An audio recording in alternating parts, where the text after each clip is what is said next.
సుమన్ టీవీలో మీ business promotions కోసం ఈ కింది నెంబర్ను సంప్రదించగలరు.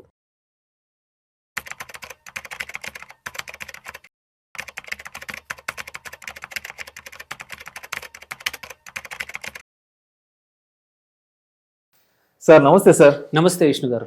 సార్ రీసెంట్గా ఇన్ఫ్లేషన్కి సంబంధించి గవర్నమెంట్ వాళ్ళు ఒక మాట అన్నారు. ఇన్ఫ్లేషన్ అయితే చాలా తక్కువ ఉందని అంటున్నారు, కానీ రోజువారీ మన ఖర్చులు మాత్రం మాత్రం తగ్గడం లేదు.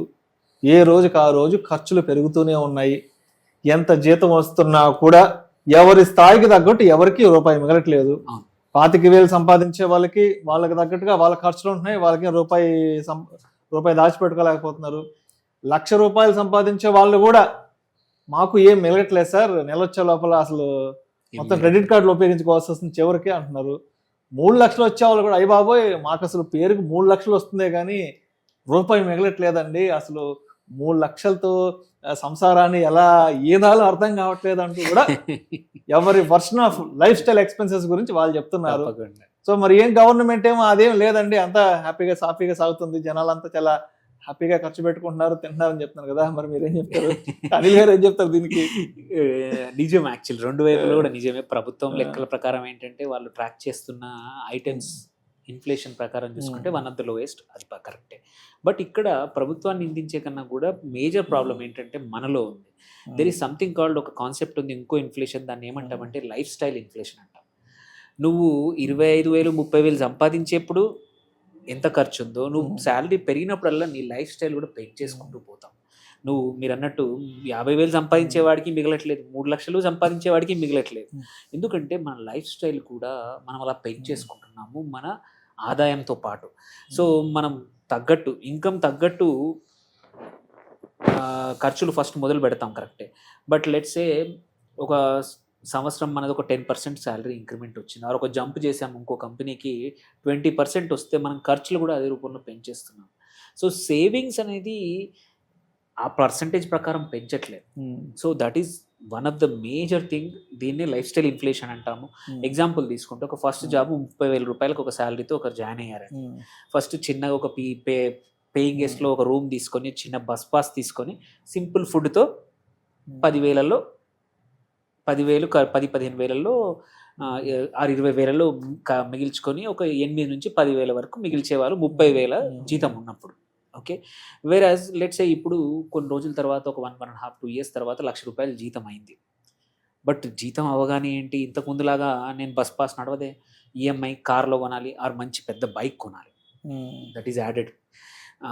సో ఇన్ని రోజులు నేను నలుగురితో కలిసి టీవీ చూస్తూ ఉన్నాను. లేదు, ఇప్పుడు కొత్తగా ఆఫీస్లో అందరు నెట్ఫ్లిక్స్ చూస్తున్నారు, జియో హాట్స్టార్ చూస్తున్నారు, మన ప్రైమ్ వీడియో చూస్తున్నారు, నాకు లేదే సబ్స్క్రిప్షన్స్ కావాలి. అందరూ అప్పుడు చిన్న ఫోను ఓపో ఫోన్ వాడేవాడిని 10,000ది, ఇప్పుడు అది వాడితే మరీ నామోషిగా ఉంటుంది. నాకు ₹1,00,000 జీతం, శాంసంగ్ ఫోన్ వాడతాను లేదా యాపిల్ వాడతాను, అడిషనల్ గ్యాజెట్ ఖర్చులు. ఇంతకుముందు 30,000లో నాకు ఎక్కడికి వెళ్ళలేకపోయాను, ఇప్పుడు సంపాదిస్తున్నాను, ఒక చిన్న ట్రిప్ కన్నా వెళ్ళొస్తాను, గోవా వెళ్తాను, ఆర్ ఫ్రెండ్స్తో వాళ్ళతో వెళ్తాను, లేకపోతే ఇంకో చోట ఎక్కడికి వెళ్తాను, వెకేషన్స్. ఇవన్నీ లైఫ్ స్టైల్ చాయిసెస్, ఇవన్నీ లైఫ్ స్టైల్ పెంచుకునే ఎక్స్పెన్సెస్. దీనివల్ల స్టిల్ మంత్ ఎండ్కి వచ్చేవరకు ఇక్కడ కూడా నువ్వు ఇంతకుముందు ఎంత 5 నుంచి 7,000 10,000 ఇప్పుడు అంతే చేస్తున్నావు ₹1,00,000 జీతం. ఎందుకయ్యా అంటే నువ్వు లైఫ్ స్టైల్ ఎక్స్పెన్సెస్ పెంచావు అని సేవింగ్స్ పెంచట్లేదు. సేవింగ్స్ అదే ప్రపోర్షన్లో, అరే నేను 30,000 జీతం అప్పుడు నేను నెలకి 7 నుంచి 10,000 సేవ్ చేశాను, అంటే 25-30% చేశాను, ఇప్పుడు 1,00,000 కూడా 30,000 సేవ్ చేస్తాను అని ప్రయారిటీ లేకుండా ఎక్స్పెన్సెస్ ప్రయారిటీ ఇస్తున్నాము, కానీ మన సేవింగ్స్కి ఇవ్వట్లేదు. Okay, so that is one of the major thing. Life style ఇన్ఫ్లేషన్లో ఏంటంటే స్టాండర్డ్ ఆఫ్ లివింగ్ కూడా పెరుగుతూ ఉంది, నీ స్టాండర్డ్ హౌస్ పెంచుకుంటున్నావు. Then simple life style inflation అంటే నీ స్పెండింగ్ రైజ్ అవుతుంది. మామూలుగా ఇన్ఫ్లేషన్ అంటేనేమో ప్రైజెస్ రైజ్ అవుతున్నాయి. ఇక్కడ ప్రైజెస్ రైజ్ అవ్వడం కాదు ఇష్యూ, నువ్వు అడిషనల్ ఎక్స్పెండిచర్ పెరుగుతూ ఉంది. ఇప్పుడు ఇన్స్టెంట్గా నీకు ఇన్స్టాగ్రామ్లో కొత్త ఏదో కనబడింది, అవసరం ఉన్నా లేకున్నా క్లిక్ కొట్టేస్తావు, యూపీఐ యాప్ ఓపెన్ అవుతుంది, అది ఎంత ₹700 అంటావు. నువ్వు తీరా నెలకు చూసుకుంటే 10 ఆర్డర్లు పెట్టావు, 700 × 10 ₹7,000 అడిషనల్ ఖర్చులు. దానివల్ల ఎంత నీకు అడ్వాంటేజ్ అయిందండి తెలీదు. But just because now you have access, కొంచెం శాలరీ పెద్దగా కనబడింది, దాని తగ్గట్టు నేను ఖర్చు పెంచుతున్నావు కానీ శాలరీ పెరిగినట్టు నేను సేవింగ్స్ పెంచాలనే ఆలోచన చాలా కొద్ది మందిలో మాత్రమే ఉందన్నమాట. సో ఇది one of the common thing. So ఇక్కడ మీరు చూస్తే అన్నిటికీ అప్గ్రేడ్ ఎవ్రీథింగ్. ఇంతకుముందు 1 BHKలో అడ్జస్ట్ అయిపోయే వాళ్ళం 40,000 30,000 శాలరీ దగ్గర. లేదు, ఇప్పుడు డబ్బులు ఉన్నాయి 2 BHK ప్రపోర్షనల్లీ గాన్. ఇంతకుముందు ర్యాపిడో బైక్ మీద వెళ్ళేవాళ్ళం. నేను ఇప్పుడు ఆఫీస్లో చిన్న అసిస్టెంట్ మేనేజర్ క్యాబ్లో వెళ్తున్నాం గాన్. ఇంతకుముందు ట్రైన్లో వెళ్ళేవాళ్ళం. నేను ఇప్పుడు ట్రైన్ ఏంటి, నేను ఫ్లైట్లో వెళ్తాను. నెలకు 2 నెలలకు ఒకసారి వెళ్ళేది 8,000 గాన్. దెన్ సబ్స్క్రిప్షన్ స్క్రీన్ నువ్వు చూసుకుంటే ఇంతకుముందు జీమెయిల్ నీ దగ్గర ఫ్రీ ఉండింది. అదే నేను ఇప్పుడు చాలా పని చేస్తున్నాను, నేను నెలకు ఒక 600 జీమెయిల్ కడతాను. ఇంకా ఏదైనా సరే నేను డ్రైవ్కి కానీ వేరే వాటికైనా సరే ట్విట్టర్లో కానీ ప్రతిదానికి ప్రీమియం కట్టేస్తాం. డిష్ రీఛార్జ్లు, ఓటీటీలు ప్రీమియం అయిపోతాయి. ఓటీటీలు, జిమ్ మెంబర్షిప్, ఇంతకుముందు జిమ్ లేదు, ఇప్పుడు జిమ్లో కట్టేయాలి ఈ సంవత్సరం. ఇంతకుముందు లుక్ గురించి ఆలోచించే వాళ్ళం కదా, ప్రతి నెల ఇప్పుడు ఒక 5,000 పెట్టి 3,000 పెట్టి ఫేస్ వాషింగ్లో అన్నీ చేసుకోవడం.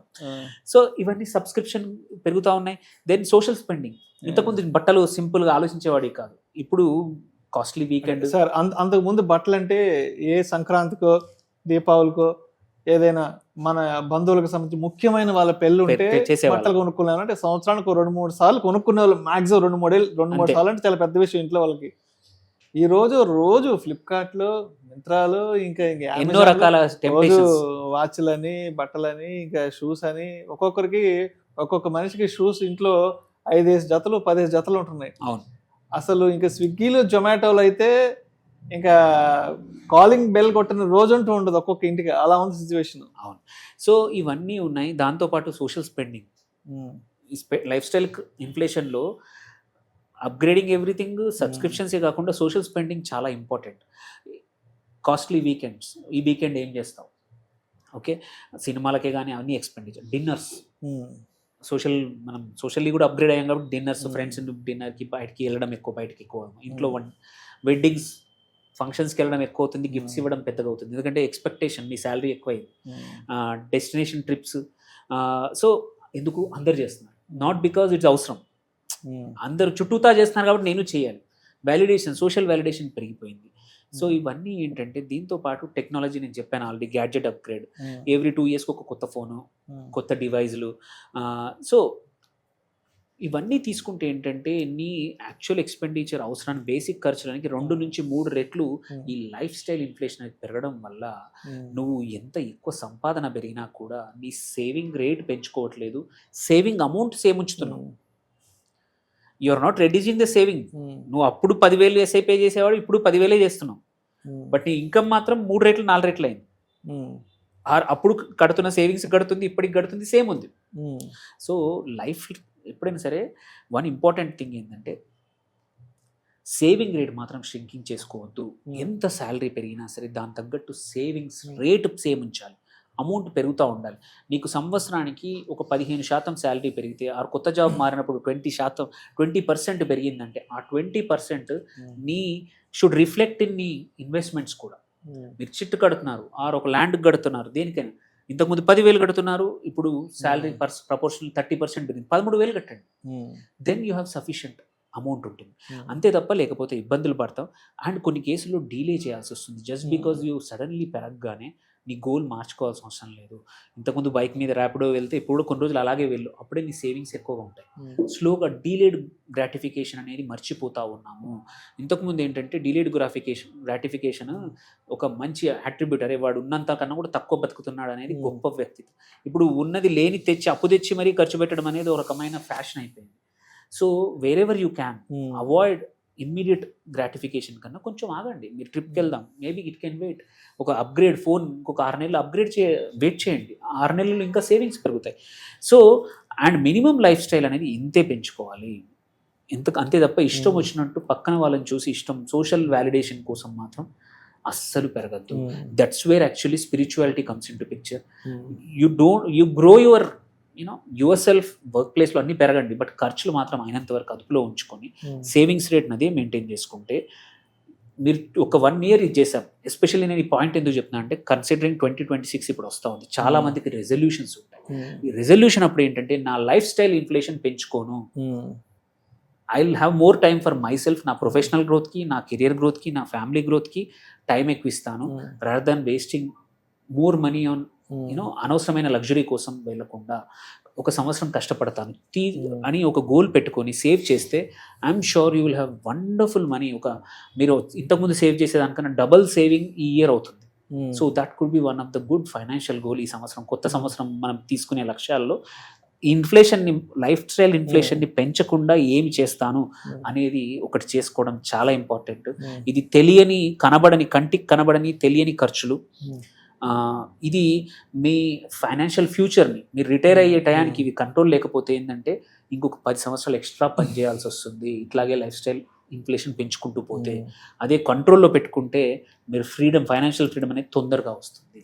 సో ఇది ఈజ్ వెరీ ఇంపార్టెంట్. అందరూ అర్థం చేసుకోవాల్సిన అంశం. ప్రతి ఒక్కరూ ఒకసారి తన బడ్జెట్లో నేను ఈ అన్ప్లాన్డ్ ఖర్చులు ఎంత పెడుతున్నాను, నా సేవింగ్స్ రేట్ ఈక్వలెంట్గా పెంచుతున్నా లేదా అని ఒక్కసారి అనలైజ్ చేసుకుంటే they will realise. Right sir, right sir. Thank you sir, thank you so much Anil గారు. Thank you. 2026 నూతన సంవత్సరం నుంచి ఎక్స్పెన్సెస్కి సంబంధించిన రెజల్యూషన్ ఎలా ప్లాన్ చేసుకోవాలి ఏంటన్న దాని గురించి చాలా చక్కగా తెలియజేస్తారు. Thank you so much sir. Thank you.